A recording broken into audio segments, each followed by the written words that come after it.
World markets have plunged following Trump's announcement of these widespread reciprocal tariffs. But Canada has announced limited countermeasures in response to Donald Trump's new tariffs.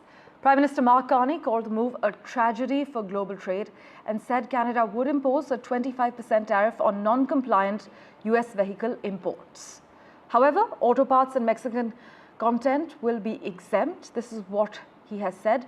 The countermeasure applies to $25.3 billion worth of imports and adds to previous Canadian tariffs on nearly $60 billion of US goods.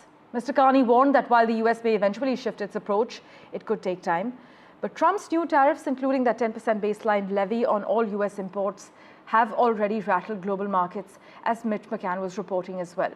For the latest from Canada, let's go across to Vancouver. Maha Siddiqui joins us live at the moment. Maha, this trade war comes as Canada is in the midst of a federal election campaign. Take us through the latest developments. Yes, absolutely. And this issue has overtaken all other domestic issues as far as the election campaign is concerned.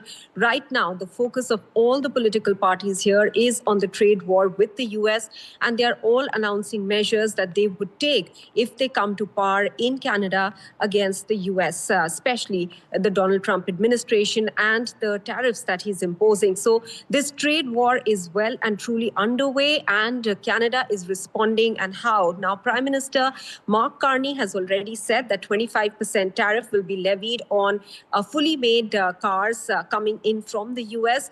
About 10% of the cars that come from the US that is exported from the US to Canada are non-CUSMA compliant. CUSMA is the agreement between US, Mexico and Canada. It is a done agreement. The agreement was earlier known as NAFTA, and that agreement was renegotiated during Donald Trump's previous tenure and is now known as CUSMA in Canada. Now, if the vehicles are non-compliant with CUSMA, then they will be levied with 25% tariff, and any foreign part, for instance, which is not part of this trade agreement between the three countries, will be separately levied with a tariff. So, for instance, if the steering wheel of a car is made, say, in Japan, then only that steering wheel will be that the value of that will be tariffed. Right. So clearly, what this will generate, as Mark Carney's office points out, is $8 billion annually, which they are saying they will invest in the workers and the industry